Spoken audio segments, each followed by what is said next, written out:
কিছুদিন আগত ধুবুৰী জিলাৰ চিৰাকুট আৰু সন্তোষপুৰ এইবিলাক অঞ্চলত চৰকাৰে অমানৱীয়ভাৱে উচ্চতম ন্যায়ালয়ৰ নিৰ্দেশনাক অমান্য কৰি উচ্চতম ন্যায়ালয়ে নিৰ্ধাৰণ কৰি দিয়া গাইডলাইনক অমান্য কৰি গুৱাহাটী উচ্চ ন্যায়ালয়ে বান্ধি দিয়া গাইডলাইন অমান্য কৰি অমানৱীয়ভাৱে অসাংবিধানিকভাৱে এই অঞ্চলৰ মানুহখিনিক উচ্ছেদ কৰিছে।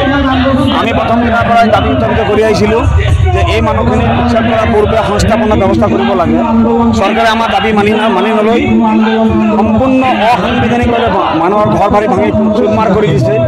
সেই উচ্ছেদিত মানুহক লৈ আজি কৃষক মুক্তি সংগ্ৰাম সমিতি, ছাত্ৰ মুক্তি সংগ্ৰাম সমিতি, ধুবুৰী জিলা সমিতিৰ উদ্যোগত আজি প্ৰতিবাদী সভা এটা আয়োজন হৈছিলে। আমি এই প্ৰতিবাদী সভাত ৰাইজৰ দলৰ যিহেতু ভাতৃ সংগঠন, গতিকে আমি তেখেতসকলৰ লগত এই আন্দোলনত আমি সহযোগ কৰিছোঁ। আমি এই সভাত আমি দাবী উত্থাপিত কৰিছোঁ আৰু আজিৰ সভাত প্ৰতিগৰাকী লোকে দাবী উত্থাপিত কৰিছে যে অতি শীঘ্ৰে চৰকাৰে এই উচ্ছেদিত পৰিয়ালসমূহক পুনৰ স্থাপন কৰিব লাগে, তেওঁলোকক মাটি প্ৰদান কৰিব লাগে, আৰ্থিক সাহায্য প্ৰদান কৰিব লাগে, গতিকে জীয়াই থকাৰ অধিকাৰটো দিব লাগে বুলি আমি চৰকাৰক আপোনালোকৰ জৰিয়তে দাবী উত্থাপিত কৰিছোঁ। মুখ্যমন্ত্ৰী ডাঙৰীয়াই যিমানেই তেওঁ সাম্প্ৰদায়িক ৰাজনীতি নকৰক কিয়, তেওঁ মুখ্যমন্ত্ৰী আসনত আছে, গতিকে মুখ্যমন্ত্ৰী আসনত থাকে ৰাজধৰ্ম পালন কৰিব লাগিব। গতিকে তেওঁ ভাঙিছে এই দুৰ্ভগীয়া মানুহবিলাকক যি ক্ষতি কৰিছে এতিয়া যাতে মানুহখিনি জীয়াই থাকিব পাৰে তাৰ কাৰণে আমি তেখেতক অনুৰোধ কৰিছোঁ যে অতি শীঘ্ৰে এই মানুহখিনিক চিৰাকুটাৰ এই অঞ্চলৰ মানুহখিনিক, সন্তোষপুৰৰ মানুহখিনিক, এই অঞ্চলৰ প্ৰতিগৰাকী যিসকলক উচ্ছেদ কৰিছে প্ৰতিটো পৰিয়ালৰ লোককে যাতে অতি শীঘ্ৰে অলপ হ'লেও মাটি দি আৰ্থিক সাহায্য প্ৰদান কৰি মানুহখিনি যাতে ঘৰত থাকিব পাৰে, জীয়াই থাকিব পাৰে, সুস্থভাৱে এই পৰিৱেশটো কৰিব বুলি আমি দাবী উত্থাপিত কৰিছোঁ।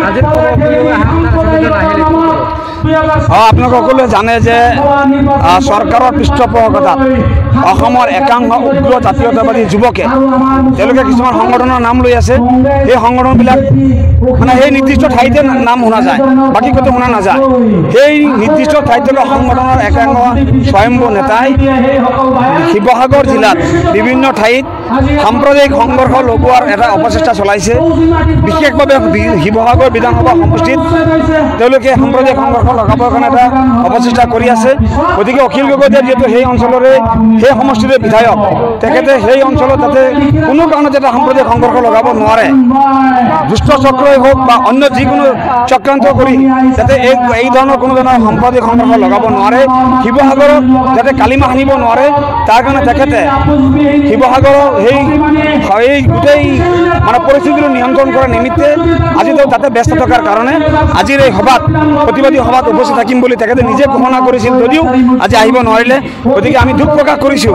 আজি উচ্চতম জনসাধাৰণে অখিল গগৈদেৱৰ ইয়াত অহাটো বিচাৰিছিলে, কিন্তু একেই পৰিৱেশ যিটো শিৱসাগৰতো সৃষ্টি কৰিব বিচাৰি আছে, সেই পৰিস্থিতি নিয়ন্ত্ৰণ কৰাৰ স্বাৰ্থত আজি তেখেতে আহিব পৰা নাই। আমাক তেখেতে পঠিয়াইছিলে, আমি তেখেতৰ প্ৰতিনিধি হিচাপে আজি আহি ৰাইজক আমি সম্বোধন কৰিছোঁ। ৰাইজৰ লগত আমি আছোঁ, ৰাইজৰ দল আছে, কৃষক মুক্তি সংগ্ৰাম সমিতি আছে, ছাত্ৰ মুক্তি সংগ্ৰাম সমিতি আছে। চিফ ছেক্ৰেটাৰী, অসম চৰকাৰৰ চিফ ছেক্ৰেটাৰীক আমাৰ দলৰ সভাপতি অখিল গগৈদেৱে উচ্ছেদিত পৰিয়ালৰ কিছু লোকক লগত লৈ শিৱসাগৰ লখিমপুৰৰ কিছু লোক, ধুবুৰীৰ কিছু লোক, গোৱালপাৰাৰ কিছু লোকক লগত লৈ চিফ ছেক্ৰেটাৰী সাক্ষাৎ কৰোঁতে চিফ ছেক্ৰেটাৰীয়ে কৈছিল যে যিসকল লোক সঁচাকেই প্ৰকৃতাৰ্থত ভূমিহীন তেওঁলোকে ডিচিক এপ্লিকেশ্যন কৰিব লাগে যে তেওঁলোকক মাটি প্ৰদান কৰিব।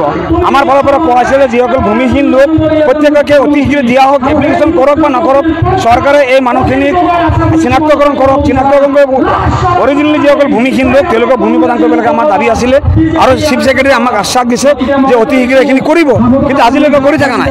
গতিকে আমি আকৌ দাবী উত্থাপিত কৰিছোঁ যে চিফ ছেক্ৰেটাৰী মহোদয়ে আমাৰ চিফ মিনিষ্টাৰ ডাঙৰীয়াৰ লগত আলোচনা কৰি এই মানুহখিনি যাতে আৰু তিৰপালৰ তলত থাকিব নালাগে, মুকলি আকাশৰ তলত থাকিব নালাগে, তাৰ ব্যৱস্থা কৰিব লাগে বুলি আমি দাবী উত্থাপিত কৰিছোঁ।